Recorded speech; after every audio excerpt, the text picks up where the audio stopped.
Kataru était un perdant fauché et moche qui louait un appartement bon marché pour découvrir qu'il venait avec un fantôme qui voulait s'entraîner avec lui. Cela a en quelque sorte augmenté sa mauvaise réputation, lui permettant d'attirer encore plus de mauvaises qui voulaient participer aux séances de claquement. Mais tout a commencé lorsqu'il a emménagé pour la première fois dans la chambre 106 des appartements Corona avec l'aide de son meilleur ami Kenji. Une fois installé, il a appelé son père pour parler avec lui et lui demander comment se passait son travail. Peu de temps après avoir raccroché, il est allé se coucher et a réussi à dormir malgré tout le bruit et les secousses qui ont eu lieu la majeure partie de la nuit. Le lendemain, il a rejoint Kenji sur un site de fouille et pendant qu'il travaillait, Kenji lui a dit qu'il avait entendu des rumeurs comme quoi sa chambre était hantée. Kotoru lui a dit qu'il s'en fichait parce qu'il aimait le fait qu'il n'avait pas à payer plus de 5000 yens par mois, ce qui était très bon marché. Pendant qu'il parlait, le responsable psychologique s'est approché d'eux et a demandé à Kaotaru de se rendre au service Psych B pour leur donner un coup de main. En s'y rendant, il a entendu une voix l'appeler et comme n'importe quel idiot qui ne croit pas aux films d'horreur, il a suivi le son de la voix. Il n'avait même pas marché si loin lorsque le sol s'est effondré et il s'est retrouvé dans une grotte. La grotte avait une sorte d'autel avec une statue d'une femme se tenant juste au milieu. Et alors que Kaotaru s'en approchait, la femme mystérieuse lui a dit qu'elle l'attendait,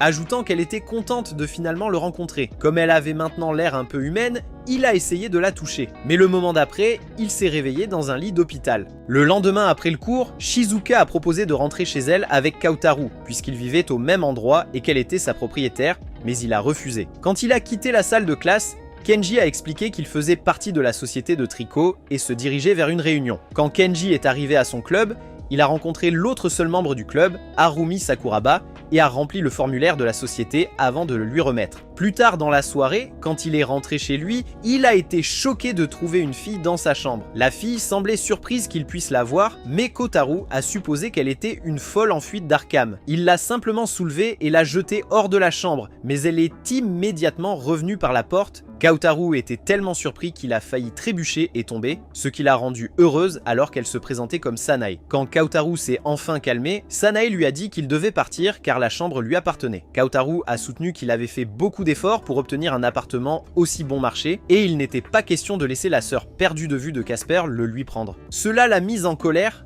Alors elle l'a attaqué avec ses pouvoirs de fantôme. Heureusement, Kaotari avait des objets sacrés que sa grand-mère lui avait donnés, alors il les a utilisés pour se protéger. Alors que les deux se faisaient face, une fille a soudainement traversé la fenêtre en chevauchant un balai, ce qui les a surpris. Alors qu'elle était assise en se frottant la tête, Kaotaru a demandé qui elle était, et elle s'est présentée comme la fille magique Rainbow Yurika. Kaotaru a immédiatement supposé qu'elle était l'une de ces personnes obsédées par le cosplay, mais elle a soutenu que ce n'était pas le cas. Elle leur a aussi dit que la pièce était en danger car elle contenait beaucoup d'énergie magique, et a dit que cette énergie attirerait des filles magiques qui voudraient l'utiliser pour le mal. Cependant, Kaotaru l'a jetée dehors de la même manière qu'il avait jeté Sunny, alors elle a commencé à frapper à la porte et à les supplier de la laisser entrer. Finalement, ils ont eu pitié d'elle et l'ont laissée revenir dans la pièce, mais ont clairement indiqué qu'ils ne croyaient pas son histoire. Yurika a essayé de les convaincre qu'elle n'était pas une amoureuse de la magie délirante, mais avant qu'elle ne puisse plaider sa cause, elle a été soudainement projetée contre le mur. C'était parce que le sol sous elle a été forcé à s'ouvrir par deux statues tiki flottantes qui se présentaient comme Kurama et Kurama. Ils ont été bientôt rejoints par une fille qui s'est présentée comme Koré, une descendante du peuple de la Terre, qui avait déménagé sous terre il y a des siècles. Elle a expliqué que la chambre 106 était un ancien sanctuaire appartenant à son peuple, disant qu'il souhaitait le récupérer. Elle lui a même offert quelques lingots d'or en compensation pour l'avoir expulsé, et comme Kaotaru était aussi avide que Monsieur Krabs, il a accepté l'accord. Cependant, dès que Kiriya a mentionné que dès que le sanctuaire serait reconstruit, son peuple envahirait la surface, il a annulé l'accord. Kiriya a essayé de le faire changer d'avis en frottant ses milkshakes contre son bras, ce qui a poussé Sanae à la traiter de fille facile. Avant que Kiriya ne puisse répondre à son insulte, un seau apparut soudainement sur le mur. Kaoru était tellement fatigué que des gens débarquent dans sa chambre sans prévenir et a essayé d'arrêter celui qui passait à travers le mur en poussant contre lui. Mais cela a fait que son visage atterrisse dans les pendules sans intrigue de la fille qui a traversé le mur. La fille a crié, choquant Kaoryu, qui a accidentellement attrapé ses aides respiratoires en essayant de garder son équilibre. Il s'est excusé et a reculé seulement pour trébucher et tomber, mais la fille a refusé d'accepter ses excuses. Elle l'a accusé de comploter contre elle, mais il lui a rappelé qu'elle était aussi plate qu'une planche et qu'elle n'avait rien qui l'intéresserait de toucher. Alors, elle a invoqué ses armes et a essayé de vaporiser tout le monde dans la pièce. Heureusement, Kurama et Corona les ont défendus, permettant à Kataru d'attaquer, mais elle a bloqué l'attaque avec un bouclier jusqu'à ce que Sanae s'approche discrètement d'elle et couvre son visage avec sa robe. Cela a exposé son motif d'ours sous l'eau, elle a donc décidé de détruire toute la planète. Cependant, une autre fille est passée à travers le portail et l'a convaincue de ne pas déclencher une guerre intergalactique en détruisant la planète. Au moment suivant, Shizuka est entrée dans la pièce, demandant ce que c'était tout ce vacarme, mais dès qu'elle a vu l'état de la pièce, elle est devenue bleue de colère et les a tous battus. Finalement, elle a écouté leurs explications et les a forcés à signer un accord, affirmant qu'ils ne transformeraient pas la pièce en champ de bataille. Après son départ, Ruth, la fille aux cheveux bleus, a expliqué qu'elle et Théa, la blonde, étaient venus sur Terre dans le cadre d'un essai pour le droit de Théa au trône de son empire. Elle a dit que la chambre de Kotaru avait été choisie au hasard pour que Théa puisse la revendiquer pour l'empire. Dès qu'elle a fini de parler, la prétentieuse et égocentrique Théa a exigé que Kotaru lui jure fidélité et cède la chambre. Bien sûr, lui et les autres ont refusé et Kuria a rappelé à Théa qu'il n'avait pas le droit d'utiliser la violence pour obtenir ce qu'il voulait. À la fin, ils ont tous décidé de régler les choses en jouant à des jeux de cartes. Les règles du jeu étaient simples, chaque personne a reçu une portion de la salle ainsi que 180 points. Pour chaque match joué, ceux en 4e et 5e position verraient leurs points déduits et donnés aux premières et deuxièmes positions. Après le premier tour de match, Kiria était en tête suivie de Théa, tandis que Eureka avait plus de points déduits qu'elle que Kaoryu et Sanae. Finalement, Théa, Ruth et Kiria sont partis, mais Eureka était restée et s'est écrasée à l'intérieur de l'armoire. Le lendemain matin, avant que Kaoryu ne parte à l'école, il a confié la maison à Sanae, et tous deux ont convenu d'une trêve. Pendant qu'il était à l'école, Yurika, Théa et Kiria l'espionnaient, mais il n'avait aucune idée. Quand il est rentré chez lui, il a été surpris de trouver Kira en train de cuisiner et d'agir comme si elle était la parfaite épouse. Au moment où le repas était prêt, elle l'a partagé avec tout le monde, et Sanae a dû supplier Kaoru de la laisser le posséder parce qu'elle voulait goûter la nourriture. Kaoru était d'accord, mais fut surpris quand elle s'accrocha à son dos comme un soda et dit que c'était tout ce qu'elle devait faire. Avant qu'ils ne commencent à manger, Yurika ouvrit l'armoire et les supplia de la laisser les rejoindre. Au début, Kotaro a refusé, disant qu'elle n'était qu'une parasite paresseuse, mais après qu'elle ait supplié, il a accepté. Après le dîner, ils ont joué une partie de cartes, et une fois que Kotaro a abandonné, il s'est excusé et est allé aux toilettes. Pendant qu'il était là, Théa a demandé à Kiria si ses projets se déroulaient bien, mais Kiria a feint l'ignorance et a dit à Théa de se concentrer sur ses propres plans. Sen a observé leur échange et a demandé de quoi ils parlaient, mais ils l'ont assuré que ce n'était rien. Cependant, dès le lendemain à l'école, Kaoru s'est retrouvé à envisager un meurtre, parce que les filles ont soudainement été introduites dans sa classe comme leurs nouvelles camarades. Sene était également là, mais personne d'autre ne pouvait la voir, et elle a dit à Kaoru qu'elle avait essayé de les arrêter. Pendant la pause, il a regardé ses camarades de classe, qui aimaient les filles, ce qui l'agaçait, alors il a décidé de prendre les choses en main. Pendant ce temps, Lia et Ruth se promenaient autour de l'école quand elles ont accidentellement interrompu l'entraînement de l'équipe de Pom Pom Boys. Heureusement, ils ont été sauvés de la confrontation par leurs camarades de classe, qui les ont avertis de ne pas provoquer l'équipe de Pom Pom Girls. Ils prétendaient être les plus grands intimidateurs de l'école, mais tout ce que Théa a entendu, c'est qu'ils dirigeaient l'école. En même temps, Yurika a reçu une note de Kaoteru lui demandant de le rencontrer derrière le gymnase. La fille délirante a immédiatement supposé qu'il allait lui dire qu'il croyait son histoire. Alors qu'elle commençait à s'y rendre joyeusement, elle a accidentellement trébuché et est tombée, mais a été aidée par Harumi, à qui elle a demandé son chemin. Après que Harumi lui ait dit où aller, elle l'a remercié et est partie joyeusement, laissant Harumi se demander qui était cette étrange fille. Quand Yurika est arrivée sur place, elle a été soudainement entourée d'un groupe de filles qui se sont présentées comme membres de la société de cosplay. Yurika a essayé d'expliquer qu'elle n'était pas une cosplayeuse, mais elles lui ont dit que Kaoru les avait déjà prévenus qu'elle le nierait. Alors qu'il harcelait la pauvre fille, Kaoru les regardait depuis les buissons avec un grand sourire. Plus tard dans la nuit, alors qu'ils jouaient aux cartes comme d'habitude, ils se sont plaints qu'elle en avait marre. Kaoru était d'accord avec elle, alors Kiria a suggéré qu'ils participent à la course de marathon d'obstacles entre clubs. Tout le monde a accepté, surtout Kaoru, qui était très sûr de son habileté athlétique en Teiya, qui a craqué comme une sorcière maléfique pour une raison quelconque. Le jour suivant, lors de la réunion de son club, Kaoru a montré à Harumi le dépliant du marathon et lui a demandé d'y participer avec lui car il fallait 2 membres de chaque club pour participer. Harumi lui a rappelé qu'elle avait un corps fragile, mais il l'a rassurée en disant que tout irait bien. Il a même suggéré qu'elle pourrait abandonner dès que la course commencerait si elle était très fatiguée. Harumi a accepté, mais a dit qu'elle voulait finir la course pour se lancer un défi et prouver qu'elle pouvait le faire. Plus tard, alors qu'il se préparait à s'entraîner, il a demandé à Sanae qui elle comptait choisir pour la représenter pendant la course. Puisqu'elle ne pouvait pas concourir en tant que fantôme, ils ont tous convenu qu'elle pouvait choisir quelqu'un pour la représenter. Sanae lui a dit qu'elle voulait qu'il soit son représentant, alors il a accepté, promettant de la rendre fière. Quand ils ont regardé par la fenêtre, ils ont vu Kiria essayer pour l'équipe d'athlétisme de l'école. Mis à part le fait que ces énormes parcelles rebondissaient pendant qu'elle courait, Kiria était très rapide et a été immédiatement acceptée dans l'équipe.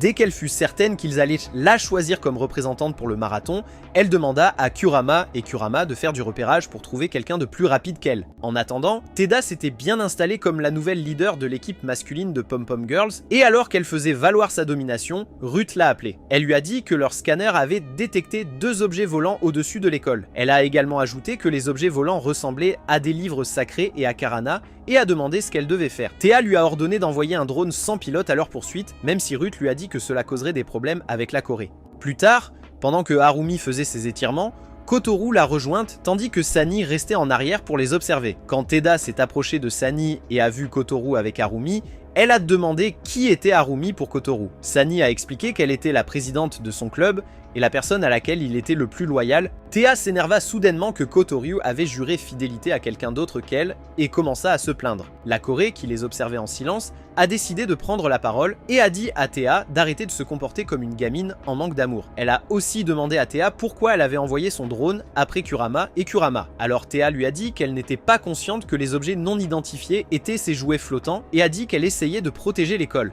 Quelques jours plus tard, le marathon a commencé et Kiria et son coéquipier ont immédiatement pris la tête. Les autres ont essayé de suivre, mais il y a eu un embouteillage soudain d'étudiants bloquant le chemin. Théa est passée facilement car elle était portée par l'un de ses nouveaux serviteurs, tandis que Kaotaru devait marcher sur des personnes tout en portant Harumi. Au moment où l'accumulation s'est dissipée et que tout le monde était bien en route, Yurika était restée sur la ligne de départ, l'air très débraillé. Au fur et à mesure que la course progressait, Kaotaru se retrouvait à avoir du mal à répondre à une simple question de mathématiques parce que son cerveau vide était plein de paroles de Taylor Swift. Sanae a essayé de lui donner les réponses, mais il a refusé et a demandé à Harumi d'avancer sans lui. Finalement, il a résolu la question et a continué la course. En courant, il a rencontré Théa et l'a un peu taquiné avant qu'il n'arrive au 4e défi. C'était un concours de consommation de petits pains à la pâte de haricots et Kutaru s'est assuré de manger son pain comme un homme affamé. Remarquant son style de manger barbare, Théa l'a traité de cochon dégoûtant, mais Kutaru l'a ignoré dès qu'il a aperçu Harumi. Il s'est ensuite précipité à ses côtés et elle lui a dit de continuer sans elle car elle mangeait très lentement. Kutaru a continué la course mais a été ralenti à un moment car il n'a pas pu répondre à une question simple lors du prochain défi. Pendant qu'il était là, Harumi a continué à courir et a croisé Eureka qui était sur le point d'abandonner. Harumi s'est approché d'elle puis a tendu la main pour qu'Eureka la prenne en l'encourageant à ne pas abandonner. Elle a dit à Eureka qu'elle partirait en elle, ce qui semblait fonctionner car elle lui a pris la main et lui a permis de l'aider à se lever. Harumi s'est ensuite présentée à Eureka car elle avait oublié de le faire le jour de leur rencontre et les deux ont continué la course. Pendant ce temps, Kiria était toujours en tête et venait d'arriver à cet avant-dernier défi quand Kotoru et Théa sont arrivés. Ils s'étaient disputés comme d'habitude, mais se sont séparés quand ils ont dû choisir un obstacle. Comme elle l'avait fait au début de la course, Théa a pris un tour sur l'épaule de l'un de ses sbires. En même temps, les gars sur lesquels Kotoru avait marché au début de la course sont arrivés et ont commencé à le chercher. Cependant, ils ont pris Kenjiro pour lui. Malheureusement, ils sont tombés sur l'une des bombes choc que Théa avait installées avant le début de la course. Quand les autres étudiants ont réalisé que la poutre que Théa traversait était la seule qui semblait sûre, ils se sont précipités vers elle. Finalement, elle a été poussée et est tombée sur ces bombes, tout comme toutes les autres pauvres âmes qui sont tombées des poutres. Pendant que tout cela se passait, Harumi et Yurika faisaient de leur mieux pour atteindre la ligne d'arrivée. Cependant, Harumi s'est soudainement effondrée, alors Yurika s'est transformée et a utilisé sa magie pour la soigner. Au même moment, Kateru était sur le point de gagner quand il s'est aussi effondré d'épuisement, alors Kurita et Théo l'ont dépassé en courant. Pour le dernier défi, ils devaient tirer au sort des bulletins sur lesquels étaient écrites les choses qu'ils devaient apporter avec eux jusqu'à la ligne d'arrivée. Il s'est avéré que Théo devait acheter un soutien-gorge bonnet D, tandis que Kurita devait obtenir un bonnet enfilé. Cela a poussé les filles à se disputer pour essayer de s'emparer du soutien-gorge de l'autre. Yurika et Harumi ont rapidement atteint le dernier obstacle, et après avoir tiré au sort, Yurika s'est sentie vaincue parce qu'elle était censée amener une amie. Harumi lui a demandé de ne pas s'inquiéter car elles étaient déjà amies et lui a demandé de l'aider avec son objet, qui était membre de son club. Ensemble, les deux filles ont franchi la ligne d'arrivée avec Kaoru et ont été annoncées comme les gagnantes. Quelques jours plus tard, elles sont parties en voyage dans une station thermale pour laquelle Ruth avait gagné un bon, mais elles ont été surprises de voir que la station était un vieux bâtiment délabré. Leur chambre était aussi très petite. Alors Ruth s'est excusée de les avoir amenés dans un dépotoir infesté de cafards 5 étoiles. Kaoru l'a rassuré en disant qu'ils pouvaient encore s'amuser à la plage, et Théa l'a soutenu. Plus tard, à la plage, les filles ont essayé de faire réagir Kaoru à leur maillot de bain, mais il a concentré toute son attention sur Harumi, qui se trouvait également là. En représailles, ils l'ont enterré jusqu'au cou dans le sable et sont allés s'amuser dans l'océan, alors Harumi est resté à ses côtés. Quand les filles ont remarqué qu'il semblait apprécier sa punition, elles ont décidé de s'occuper de lui en essayant de fendre une pastèque très près de sa tête. Pendant qu'elle jouait, il a remarqué deux bizarres s'approchant à toute vitesse et a essayé de les avertir. Théa et San pensaient qu'il mentait jusqu'à ce qu'elle se retourne et que Théa se retrouve piégée dans un filet à papillons. Dès que les hommes ont réalisé leur erreur, ils se sont excusés et ont essayé de convaincre les filles qu'ils n'étaient pas de vieux amateurs de culture venus kidnapper des filles. Cependant, les filles ne les ont pas crues, alors elles les ont battues et les ont enterrées jusqu'au cou dans le sable, après quoi elles sont retournées à l'auberge. Cette nuit-là, pendant qu'ils dormaient, Kaoru s'est soudainement retourné sur Ruth, la réveillant en sursaut. Au début, elle a supposé qu'il voulait développer une intrigue avec elle, mais elle a vite réalisé qu'il dormait profondément et rêvait d'un scarabée. Agacée qu'il la prenne pour un coléoptère, elle le gifla pour le réveiller et il commença à s'excuser pour sa gaffe. Cependant, elle refusa de l'écouter et comme les autres filles ne le soutenaient pas, il alla à la plage. Là, il a rencontré Kiriya, alors il l'a rejointe, et tous deux ont commencé à parler de son béguin qu'elle souhaitait revoir. Pendant qu'ils parlaient, Sani a essayé de les effrayer et a été choquée par les charmes que Kaoru portait autour de son cou. Kaoru a immédiatement accouru pour la voir, mais elle s'est fâchée contre lui à cause des amulettes et s'est envolée. Le lendemain matin, pendant le petit déjeuner, Kaoru a essayé de parler à Sani, mais elle lui a dit qu'ils n'étaient pas amis et s'est envolée en colère après qu'il ait été d'accord avec elle. Elle s'est retrouvée au bord d'une falaise, et là, elle a décidé de reprendre sa guerre contre Kaoru en poursuivant sa quête pour le faire sortir de la chambre. Cependant, elle n'a pas réalisé qu'elle avait été suivie par ces types louches de la plage jusqu'à ce qu'ils la capturent. Pendant ce temps, Kataru la cherchait à la plage quand il est tombé sur Harumi et a décidé de lui raconter ce qui s'était passé. De retour à la falaise, les hommes ont révélé qu'ils étaient des chasseurs de fantômes et qu'ils voulaient la vendre à un client riche. Alors que Sani luttait contre les sbires fantômes qui la retenaient en place, Yurika, qui l'avait également cherché, regardait depuis derrière des buissons. Étant la peureuse qu'elle était, elle a envisagé d'aller chercher de l'aide, mais quand elle s'est souvenue du conseil de Harumi de ne pas abandonner, elle a changé d'avis. Juste avant qu'elle ne puisse se transformer, les membres de la société de cosplay l'ont trouvée et l'ont entraînée. Sanae a essayé de briser le tube en verre dans lequel elle serait placée, alors que les hommes conduisaient vers leur repère, mais elle n'a pas pu. La femme, le fantôme travaillant avec eux, lui a dit d'abandonner et a réussi à la convaincre qu'elle était une nuisance pour Kutaru. Elle a dit que les humains n'aimaient pas les fantômes et n'aimaient pas vivre avec eux, c'est pourquoi ils portaient toujours des charmes pour s'en débarrasser. En même temps, Kataru avait tout expliqué à Harumi, qui lui a dit qu'il pourrait remporter un prix pour être le plus grand idiot sur la planète. Elle lui a fait comprendre que plus que tout, Sanae voulait qu'il soit son ami. Cela lui a rappelé tout le temps qu'il avait passé avec Sanae, et dès qu'il a réalisé qu'il avait été un idiot, il est parti en courant. En la cherchant, il a rencontré les cosplayers ramenant leur agneau sacrificiel, également connu sous le nom de Yurika, à leur hôtel. Il a réussi à les convaincre de le laisser lui parler, et elle lui a parlé de l'enlèvement de Sanae. Immédiatement, il est retourné à l'auberge et a informé les autres de la situation, alors ils ont convenu d'aller la sauver. Le seul problème était qu'il n'avait aucune idée d'où elle avait été emmenée, alors Shizuka a suggéré d'utiliser un ancien localisateur de fantômes. Cependant, dès qu'ils l'ont mis en marche, il leur a explosé au visage, donc Kiriya a demandé à Kurama et Kurama de scanner l'appareil pour savoir comment il fonctionnait. Ailleurs, Sani était assise dans sa prison de verre pendant que le fantôme féminin lui disait de ne pas s'attendre à ce que Kaoru vienne la sauver comme un chevalier en armure étincelante. Sani a juré qu'elle n'avait aucun espoir, mais la femme a vu à travers ses mensonges et a décidé d'écraser ses espoirs en lui racontant une histoire. L'histoire parlait d'elle et de l'homme qui lui avait promis de revenir pour elle il y a des années. Elle a dit qu'elle avait cru en lui et avait attendu patiemment, mais tout n'était qu'un mensonge car tout ce qu'il voulait, c'était se débarrasser d'elle. Pendant qu'elle parlait, les alarmes se sont soudainement déclenchées et sur l'écran, les hommes ont vu Kaodoru et les autres. Avant qu'ils ne puissent élaborer un plan, Kaodoru et les filles ont fait irruption par les portes et ont exigé qu'on leur rende Sanae, même si elle les avait réprimandés pour être venus. Les hommes ont refusé et ont envoyé leurs sbires fantômes les attaquer. Donc un combat a éclaté, et pendant qu'ils se battaient, Shizuka a dit à Kaodoru d'aller aider Sanae. Alors qu'il se précipitait vers elle, le fantôme féminin a essayé de retourner Sanae contre elle. Lorsque Sanae a refusé de se joindre à elle est devenue folle et a juré de ne jamais lui pardonner de l'avoir abandonnée également. Elle a ensuite convoqué tous les autres fantômes à elle et a fusionné avec eux avant de pousser la prison de verre. Kataru a essayé d'atteindre Sani, mais le monstre fantôme l'a frappé contre un pilier et a empêché les autres de l'atteindre. Après quoi, elle a pris Sani et l'a absorbée dans son corps même si elle se débattait. Kataru s'est relevé et a retiré ses charmes de son cou avant de charger le monstre. D'abord, il l'a frappé au visage avec, puis il l'a lancé sur elle après lui avoir assuré que Sani n'allait pas être blessée. Le monstre a été détruit et Sani a été libérée, mais quand elle a réalisé que le charme ne l'avait pas blessée, elle a commencé à pleurer parce qu'elle a vu que c'était un charme de protection familiale. Cela signifiait simplement que Kutaru la considérait comme sa famille, et elle ne pouvait pas contrôler ses larmes, ce qui faisait penser aux autres qu'il lui avait dit quelque chose. Pendant ce temps, les hommes en noir à petit budget ont essayé de s'enfuir, mais Kuria les a rattrapés et leur a donné une leçon. Quelques jours après leur retour de voyage, Kutaru a dit aux filles qu'elles devaient chacune écrire un scénario pour le club de théâtre. Il a dit que le meilleur scénario serait sélectionné et transformé en pièce pour le prochain festival culturel de l'école. Il a également affirmé qu'il le faisait pour aider Konjiro, qui était membre du club. Mais Sein a expliqué qu'il essayait de prouver à Konjiro qu'il pouvait écrire une pièce de théâtre. Il s'est avéré que Konjiro l'avait traité de bon à rien sans talent, donc Kotoru l'a pris comme un défi. Les filles étaient toutes d'accord pour dire que Kotoru était le maire incontesté de la ville d'Idiot Civil, mais il a promis de donner une partie de ses points au gagnant du concours, donc il a accepté.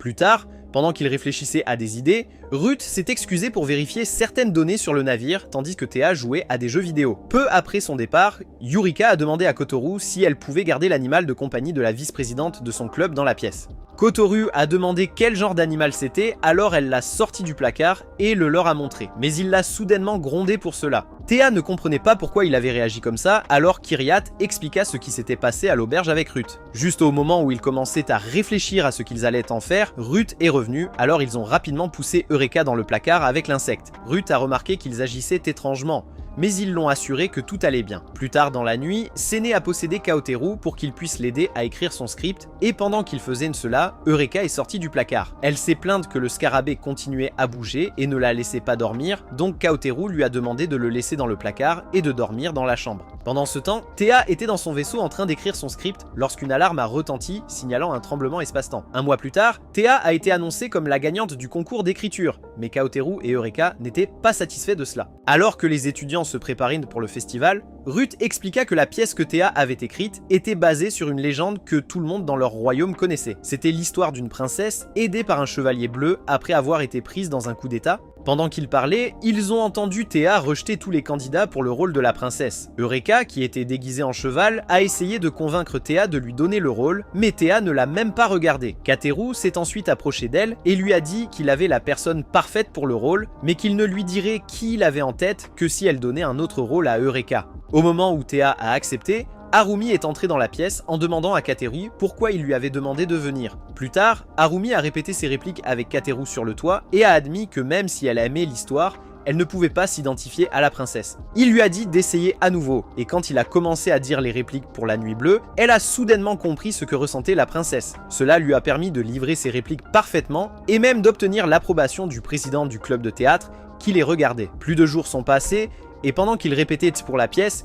ils se sont fâchés contre Harumi parce qu'elle ne livrait pas correctement ses répliques. Kataru a réussi à la calmer en disant que Harumi n'avait pas l'habitude de s'entraîner avec Kenji, qui était censé être le chevalier bleu, pour prouver que Harumi n'était pas une mauvaise actrice. Il a échangé sa place avec Kenji et a pratiqué les répliques. Pendant qu'il faisait cela, Théa s'est retrouvée dans un champ ouvert et a dû admettre à elle-même que Kutaru était le parfait chevalier bleu. Kiria a même suggéré que Kutaru soit choisi pour le rôle, car il était clair qu'Harumi était plus à l'aise avec lui. Tout le monde semblait être d'accord avec sa suggestion, donc Théa a accepté qu'il joue le rôle du chevalier bleu, car elle voulait que la pièce se déroule bien. Pendant qu'ils continuaient les répétitions, personne n'a remarqué qu'ils étaient observés par quelqu'un qui jurait de s'assurer que la pièce ne se passe pas bien. Plus tard dans la journée, Kataru s'est entraîné à devenir chevalier avec Théa sur son vaisseau, mais Théa ne cessait de souligner qu'il n'était pas doué pour cela. Lorsque Ruth est arrivée avec du thé, ils ont fait une pause, et pendant qu'ils buvaient le thé, Théa a demandé à Ruth si elle avait pu localiser le vaisseau qui avait causé le tremblement spatial. Ruth lui a dit qu'il n'y avait aucune trace de celui-ci nulle part, alors qu'Atariu a demandé de quoi elle parlait. Ils ont ensuite expliqué qu'un autre vaisseau de leur planète était arrivé il y a un mois, mais qu'ils n'avaient pas pu le trouver. Théa a dit qu'elle était sûre que le vaisseau appartenait à Clan, la deuxième princesse héritière, parce qu'elle y avait développé un système de camouflage. Kaoru a essayé de poser plus de questions, mais elle les a écartées et a suggéré qu'ils continuent leur entraînement. Le lendemain, la répétition a continué et juste avant la première scène, Kaoru a remarqué une fille étrange passer devant la scène, mais il n'y a pas trop réfléchi. Alors qu'il répétait, Kiria a remarqué qu'un des projecteurs de scène était sur le point de tomber, et Théa était assise en dessous. Elle a immédiatement crié à Théa de s'éloigner, mais Théa est restée là, figée sous le choc. Heureusement, Koteru l'a poussée hors du chemin avant qu'elle ne puisse être blessée, et elle l'a remercié de lui avoir sauvé la vie. Kiriana a vérifié les lumières et s'est rendu compte que quelqu'un avait installé un piège. Alors quand elles sont rentrées à la maison, elle a raconté aux autres. Théa leur a dit que c'était Clan, mais a dit qu'elle était sûre qu'elle avait un autre motif. Les filles ont demandé ce qu'elle voulait dire, alors Ruth a expliqué qu'elle perdrait son titre si le conseil apprenait qu'elle avait essayé de blesser Théa. Kaoru a souligné qu'elle représentait toujours une menace, et Théa lui a dit qu'elle lui faisait suffisamment confiance pour la protéger. Le lendemain, après les répétitions, le président du club de théâtre a demandé à tout le monde d'aller profiter du festival, mais Théa a refusé de laisser partir Kaoru. Elle l'a fait s'entraîner avec elle dans le gymnase pendant que les autres s'amusaient, mais ils n'ont pas remarqué Harumi les regarder. Pendant ce temps, Yurika est rentrée chez elle pour nourrir le scarabée. Et pendant qu'elle faisait cela, Ruth est entrée avec du thé pour elle. Cependant, lorsqu'une publicité sur les scarabées est apparue, elle est devenue folle. Elle avait finalement réalisé que l'insecte était un scarabée et elle était déterminée à s'en débarrasser. De retour au gymnase, Kaotoru et Théa venaient de terminer de s'entraîner quand ils ont entendu de la musique jouer à l'extérieur. Kaotoru a dit que c'était la musique du festival et a demandé à Théa de danser avec lui, ce qu'elle a fait, mais a commencé à se plaindre quand il lui a marché sur le pied. Quand ils ont continué à danser, les autres sont entrés dans le gymnase et les ont regardés. À cet instant, Yurika a couru vers eux, tenant le scarabée, et leur a dit que Ruth en avait après elle. Ils lui ont alors dit de se cacher dans un placard, donc quand Ruth est arrivée, elle était introuvable. Cependant, Ruth était assez intelligente pour savoir qu'elle se cachait dans le placard. Alors qu'elle s'en approchait, elle remarqua Kotoru et Théa en train de danser et retrouva immédiatement son comportement habituel. Juste à ce moment-là, Kurama et Kurama les ont alertés d'un intrus dans le gymnase, au même moment où Clan s'est révélé. Elle avait une arme qu'elle avait fabriquée pendant son séjour sur Terre et elle a essayé de tirer sur Théa. Kotoru l'a reconnue comme la fille mystérieuse qu'il avait vue il y a quelques jours, mais il a aussi réalisé qu'elle préparait quelque chose. Théa par contre a essayé de se défendre en ordonnant à son vaisseau de tirer, mais Kotoru l'a arrêté. Elle a tenté de se débattre, mais il a expliqué que Clan essayait de la forcer à utiliser son arme. Dès que les mots ont quitté sa bouche, une barrière est apparue autour d'elle, alors Kotoru l'a rapidement poussée. C'est alors qu'ils ont réalisé que Clan avait piégé l'endroit de manière à ce que si Théa utilisait son arme, cela se retournerait contre elle. Le clan s'est fâché parce que Kotoru a interféré avec ses plans, alors elle a pointé son arme sur lui, espérant se débarrasser de lui. Kotoru l'a chargé avec son épée et a surpris tout le monde lorsqu'il a commencé à briller alors qu'il restait en l'air. Clan a bloqué son coup, mais il a continué jusqu'à ce qu'il brise sa barrière, faisant se demander à Théa s'il était le véritable chevalier bleu. Avant que Clan ne puisse réagir, Sen avait couvert son visage avec sa robe, ce qui permit à Kotoru de détruire son arme. Malgré cela, elle refusa de reculer et ordonna à son vaisseau de tirer, mais ne se rendit pas compte que Kurama et Kurama avaient dirigé l'engin explosif sur elle. Après l'explosion, elle s'échappa et Théa dit aux autres qu'ils n'avaient pas besoin de la poursuivre puisqu'ils ne la trouveraient pas. Alors qu'elle parlait, elle n'avait aucune idée que Clan les regardait depuis le placard où elle se cachait. Animée par la colère, Clan décida de déclencher une explosion, mais avant qu'elle ne puisse le faire, Eureka tomba sur elle. Le lendemain, la pièce se déroula comme prévu, Clan rentra chez elle et Eureka rendit le scarabée à son propriétaire. Ce soir-là, pendant qu'Otruslo, ils sont entrés dans sa chambre avec Ruth et ont organisé une cérémonie de chevalerie, lui donnant le titre de chevalier bleu. La semaine suivante, un nouvel élève a été présenté à la classe et Eureka a surpris tout le monde en la serrant dans ses bras et en annonçant qu'elle était également une fille magique. Cependant, elle a ajouté que la fille qui s'appelait Maki faisait partie du groupe maléfique connu sous le nom d'Arc-en-Ciel des Ténèbres. Plus tard, pendant que Koteru et Sani déjeunaient, Eureka a essayé de les convaincre que Maki était une fille magique comme elle, mais ils ne l'ont pas cru. Au lieu de cela, ils lui ont dit que c'était bien quelqu'un d'autre qui était également très dévoué au cosplay, tout comme elle. Après leur départ, Maki s'est approchée d'elle et lui a dit qu'elle n'allait pas reculer tant qu'elle n'aurait pas obtenu le pouvoir dans la pièce. Elle lui a aussi dit qu'elle rejoindrait le club de cosplay juste pour pouvoir la surveiller.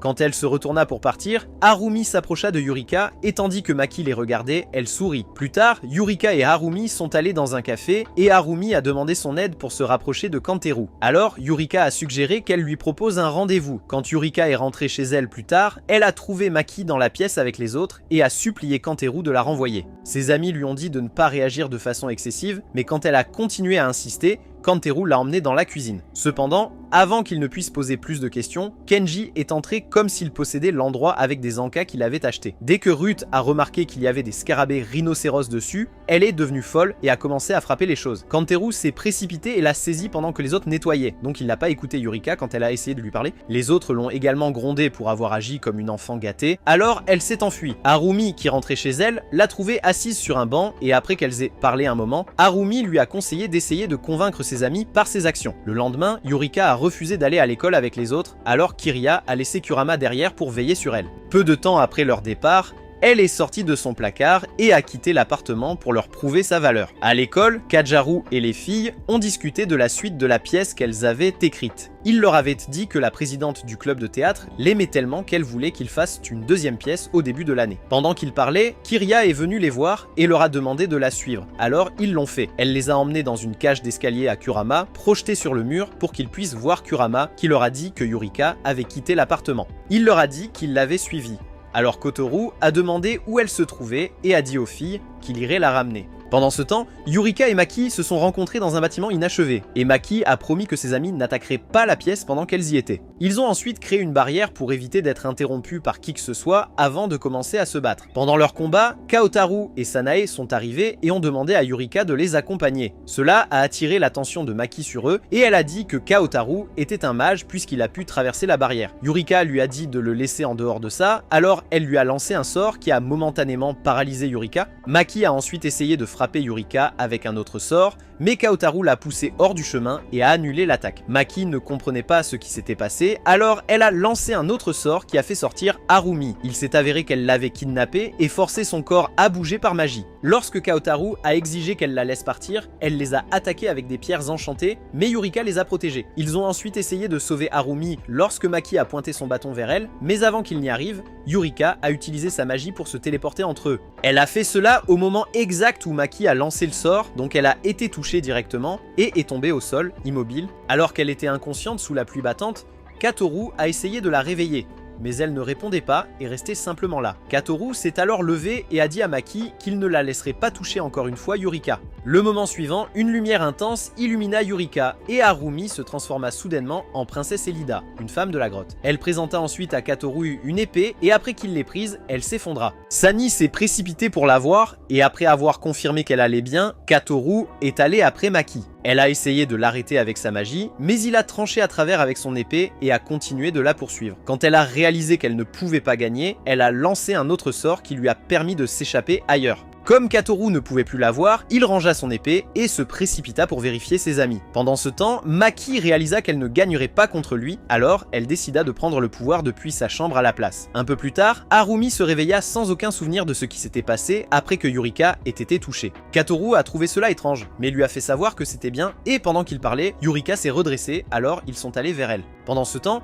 les autres étaient toujours à l'école et se demandaient pourquoi Kutaru et Yurika n'étaient pas encore revenus et pourquoi ils ne pouvaient pas les joindre. Théa a essayé de faire comme si elle s'en fichait et a dit qu'elle allait travailler sur sa pièce. Cependant, alors qu'elle était assise à son bureau, elle commença à s'imaginer en train d'embrasser Kowaru, mais secoua rapidement la tête pour chasser cette pensée. Juste au moment où les autres remarquaient qu'elle agissait étrangement, Sanae arriva et leur dit qu'il y avait un problème. De retour au bâtiment abandonné, Kaoru a dit à Yurika que Maki s'était échappé et lui a demandé d'attendre l'arrivée des autres pour qu'ils puissent la chercher ensemble. Yurika a refusé en disant que Maki était certainement dans l'appartement et qu'elle devait aller l'arrêter. Quand elle a essayé de se lever, elle est retombée parce qu'elle était encore très faible, alors Kaoru a insisté pour qu'elle attende un peu. Yurika a essayé de discuter, mais il lui a assuré que quand elle irait mieux, il se battrait avec elle. Il a ensuite demandé à propos de ses pouvoirs, alors elle lui a raconté l'histoire de comment elle les avait obtenus. Elle a dit qu'elle avait toujours eu le potentiel d'utiliser la magie, mais un jour, elle fut attaquée par une bête qui sentait la magie en elle. Heureusement, elle a été sauvée par Nana, la fille magique qui utilisait son bâton avant elle. Elle a dit qu'elle voulait remercier Nana pour pour l'avoir sauvée, mais Nana a refusé de la laisser se battre avec elle. Donc, elle s'est fait un devoir d'aider Nana avec tout ce dont elle avait besoin et est restée à ses côtés comme de la colle jusqu'à il y a 8 mois quand Nana a perdu sa magie. Eureka a dit que c'était arrivé parce que le groupe de Maki, l'arc-en-ciel des ténèbres, l'avait kidnappée et Nana avait dû libérer toute sa magie pour pouvoir les vaincre. C'est pourquoi elle a pris sur elle de faire ce que Nana était censée faire. De cette façon, elle pourrait la remercier pour son sacrifice et aider en même temps ceux qui en ont besoin avec ses pouvoirs. Quand elle a fini de raconter son histoire, elle a essayé de s'éloigner mais est tombée car elle était encore faible, alors Kataru et Harumi l'ont aidée. En retournant à l'appartement, Kataru a porté Yurika sur son dos. Juste au moment où ils sont arrivés à l'appartement, Maki avait déjà réussi à maîtriser l'énergie dans la pièce. Kataru l'a chargée, mais elle a sauté par la fenêtre, refusant de se battre dans un espace limité, alors il l'a suivie. Avec l'aide de la magie de Yurika, il a pu voler et l'affronter. Alors qu'il se battait dans les airs, Yurika l'a averti de se méfier du bâton de Maki car elle pourrait l'utiliser pour effacer temporairement ses souvenirs. Maki a ensuite profité de sa distraction momentanée pour le maintenir en place avec sa magie avant de faire apparaître une grande lame et de tenter de le poignarder avec. Mais Yurika l'a arrêté avec une barrière magique. Malheureusement, elle était trop puissante et Yurika a été repoussée après que sa barrière a été détruite par Maki. Lorsque Maki a essayé de les éliminer complètement, Karan et Kurama sont arrivés et ont repoussé la lame avant de la détruire. Maki est descendue en flottant et s'est retrouvée face à face avec les autres qui lui ont dit d'abandonner. Quand elle a refusé, Théa a ordonné à son navire de tirer sur elle, ce qu'il a fait, mais Maki s'est défendue en utilisant un bouclier magique. Cependant, la force de l'attaque était trop forte pour elle, donc elle a dû verser la plupart de son énergie magique dans le bouclier. Finalement, l'attaque a cessé, mais comme elle était toujours debout, Théa a ordonné au navire de tirer avec le canon principal. Ruth a immédiatement objecté, disant que le canon était trop puissant pour être utilisé dans une telle situation. Il lui avait dit qu'elle s'en fichait parce que Maki avait blessé Kaotoru, et elle n'allait pas le tolérer. Pendant qu'il parlait encore, Shizuka est arrivée et a exigé de savoir qui avait détruit son immeuble. Les filles ont immédiatement pointé du doigt Maki et elle est devenue folle et l'a frappée violemment. Quand elle a eu fini, Maki a réalisé qu'elle était désavantagée, alors elle a lancé un dernier sort avant de disparaître. Yurika a essayé de la suivre mais n'a trouvé aucune trace d'elle et a dit aux autres qu'elle avait réussi à s'échapper. Cependant, il n'avait aucune idée de qui elle parlait et il semblait qu'il n'avait également aucun souvenir de ce qui s'était passé. Plus tard, Maki a informé les membres de son groupe que Yurika avait de puissants alliés et a dit qu'ils devaient se méfier de Kaoru. Ils lui ont demandé de se concentrer sur la collecte d'informations secrètement maintenant qu'ils avaient le contrôle du pouvoir dans la pièce. Quelques jours plus tard, Kaoru, Purumi, Yurika et Kenji sont allés à un rendez-vous à 4 à l'aquarium. Quand Kaoru et Yurika étaient seuls, il lui a dit qu'il s'en fichait si elle était une fille magique ou non, parce qu'il savait qu'elle était une bonne personne. Quelques jours plus tard, des garçons et une fille étaient assis dans ce qui ressemblait à un sous-sol, occupés à différentes activités, lorsqu'ils ont reçu un appel leur annonçant que les terriens avaient envahi. 3 jours avant cela, Yurika avait demandé à Kaori et aux filles de l'aider avec une pièce de théâtre pour des enfants d'école du quartier. Kaoru ne semblait pas aimer l'idée et a essayé de partir lorsque Théa a dit qu'elle s'entraînerait volontiers avec lui. Cependant, au moment où Kiria a mentionné qu'elle avait aussi demandé à Harumi d'aider, il a changé d'avis. Le jour de la pièce, Kaotaru, Théa et Kiria jouaient le rôle des terriens essayant d'envahir la surface. Harumi était leur otage à Yurok, finissant par redevenir le cheval de Kaotaru. Quand il était temps pour les héros de se montrer, certains Power Rangers de budget Walmart sont apparus à la place. Le pire, c'était qu'ils étaient tous habillés avec le même costume rouge, ce qui a non seulement agacé les enfants, mais aussi Kaotaru. Après qu'il les ait grondés pour être des contrefaçons bon marché, les vrais héros sont arrivés, et la pièce a continué. Les faux Rangers ont également réalisé qu'ils avaient interrompu une pièce au lieu d'une véritable invasion de terriens, alors ils sont partis. Peu après la pièce, Kiria a dit à Kotaru qu'elle partait quelque part et a quitté l'endroit avec une petite fille. Quand il est allé en coulisses, il a demandé aux autres s'ils avaient une idée de qui étaient les faux Rangers, mais personne ne savait qui ils étaient. Cependant, le directeur de l'émission a déclaré qu'il faisait peut-être partie de l'équipe de nettoyage bénévole avec laquelle Kuria travaillait. Sur le chemin du retour, ils ont aperçu Kuria balayant les rues avec ses amis, mais Sani les a entraînés dans une ruelle et a dit que les gens de Kuria envahissaient. Les autres lui ont dit qu'elle se trompait et qu'on ne faisait pas une invasion avec des balais. Cette nuit-là, pendant que tout le monde dormait, Kuria a parlé avec le chef de son clan, qui se trouvait également être son père. Il a demandé comment se passait leur plan d'invasion et elle a confirmé qu'elle et ses subordonnés avaient été acceptés par les habitants de la surface. Cependant, elle n'avait pas progressé pour sécuriser la chambre 106 car elle n'était pas la seule à essayer de la prendre. Son père lui a alors dit de rentrer chez elle pour qu'elle puisse se marier, mais elle a refusé en disant qu'elle n'était pas prête. Le lendemain après l'école, Kaoru a vu Kuria au marché, alors il a décidé de l'aider avec les courses. En se promenant, il a appris que la plupart des gens aimaient Kuria et la considéraient comme l'un des leurs. Une fois les courses terminées, ils se sont assis sur un banc au bord de la rivière. En regardant le coucher du soleil, Kaoru a demandé si elle allait envahir la surface comme elle l'avait initialement prévu.